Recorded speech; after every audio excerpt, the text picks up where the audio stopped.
Good morning, नमस्कार। बहुपद, polynomials कहते हैं इसको इंग्लिश में। ये प्रश्न जो हमने लिया है कक्षा 9वीं से लिया है, छत्तीसगढ़ पाठ्य पुस्तक निगम से। बहुपद के बारे में 8वीं भी जानकारी दी जाती है, पढ़ाया जाता है और 10वीं पढ़ाया जाता है। तो हम कह सकते हैं कि 8वीं के लिए उपयोगी है और 10वीं के लिए भी उपयोगी है। ये पढ़ सकते हैं आप। चलिए पढ़ते हैं, इसमें देखते हैं प्रश्न क्या लिए हैं। निम्नलिखित व्यंजकों को पदों के आधार पर छांटिए।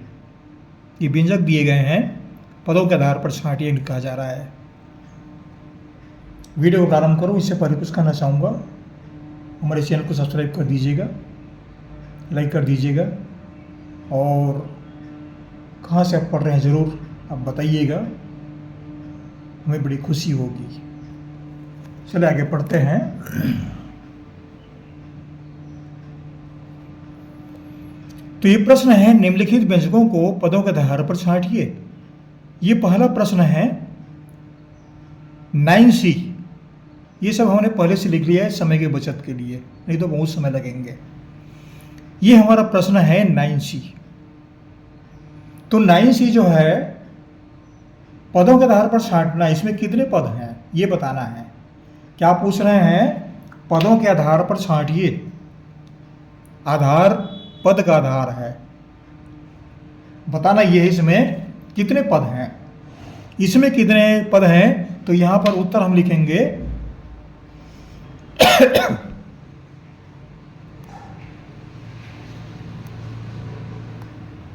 एक पदी व्यंजक या एक पद वाले व्यंजक। इसमें एक पद कैसे हो? इसमें दो दिख रहे हैं, ये दो दिख रहे हैं ना, फिर ऐसा क्यों हुआ? एक पद क्यों कह रहे हैं इसको?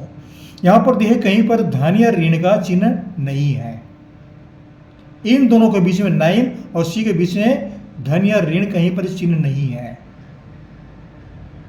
इसलिए ये एक पद वाले व्यंजक है। ये चलिए आगे बढ़ते हैं। प्रश्न क्रमांक 2 लेते हैं। हाफ या 1/2 T धन A/2, इसे बताना है एक पद वाले व्यंजक हैं या दो पद वाले हैं या तीन पद वाले हैं। तो इसका उत्तर है ये द्विपद व्यंजक है।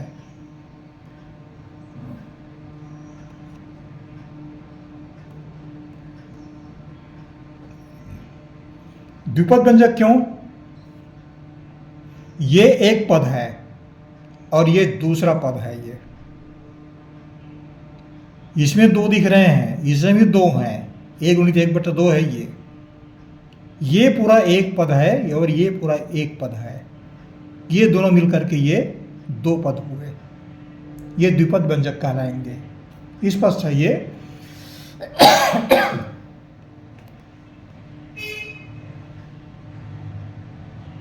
तीसरे प्रश्न पर आते हैं।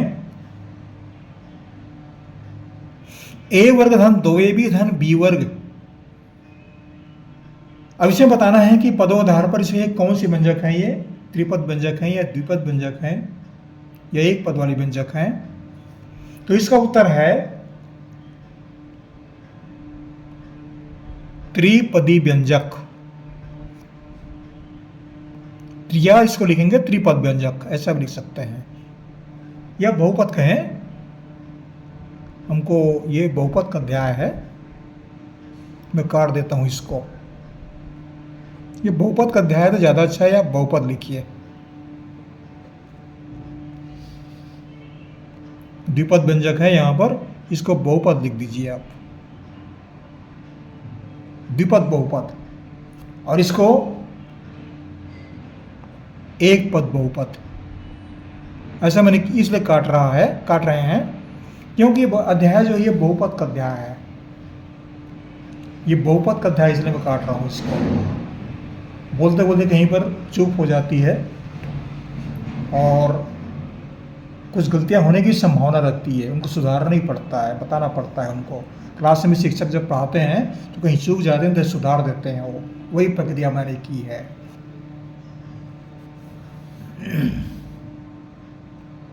तो इसको पढ़िए एक पदी बहुपद,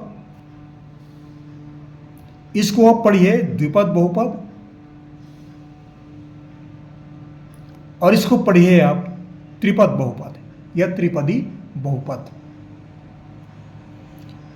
अब इसको त्रिपद बहुपद क्यों कह रहे हैं?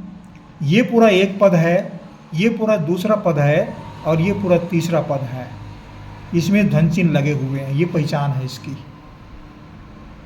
ये पहला, ये दूसरा, ये तीसरा, या पहला दूसरा तीसरा ऐसे मान सकते हो, कोई दिक्कत नहीं है।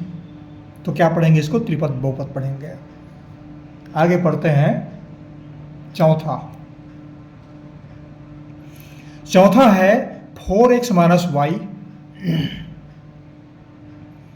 4x माइनस वाई है। अब इसमें देखिए कितने पद हैं, ये पहचानिए पहले। इसको देखते हैं तो इसमें 2 दिख रहा है, 4 और x 2 हुआ ना, और इसमें एक ही दिख रहा है। इसको y गुणित 1 भी लिख सकते हैं, लेकिन इन दोनों के बीच में ऋण चिन्ह लगा हुआ है, ये पहचान है इसकी, धन या ऋण। इधर का एक पद और इधर का एक पद, एक और एक 2 बहुपद हुए ये। तो इसको लिखेंगे द्विपद बहुपद या द्विपदी बहुपद, ऐसा लिखेंगे। ये इसका उत्तर हुआ।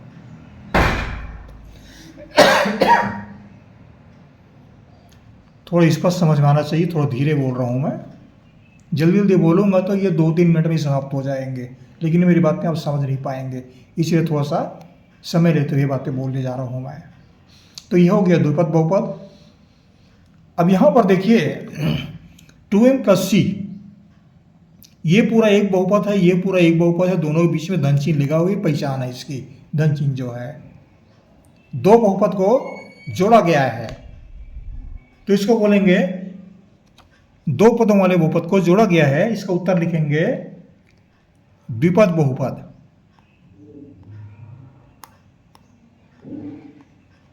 द्विपद बहुपद या द्विपदी बहुपद, ऐसा भी लिखेंगे इसको। अगला प्रश्न लेते हैं। छठवां है x⁴ + 3x² + 1।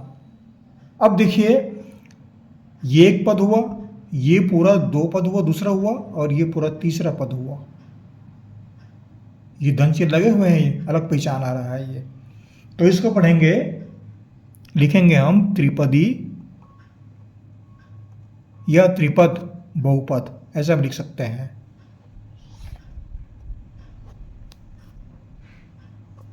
इस तरह से आप हल कर सकते हैं, पहचान सकते हैं कि एक पद वाले बहुपद हैं या द्विपद बहुपद है, त्रिपद बहुपद है। आप आसानी से पढ़ सकते हैं, आपको दिक्कत नहीं जाएगी।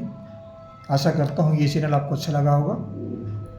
हमारे चैनल को सब्सक्राइब कर दीजिएगा, ये आप सहयोग बनाए रखें और आगे पढ़ते रहिए। आपको हमारी ओर से बहुत बहुत शुभकामनाएं।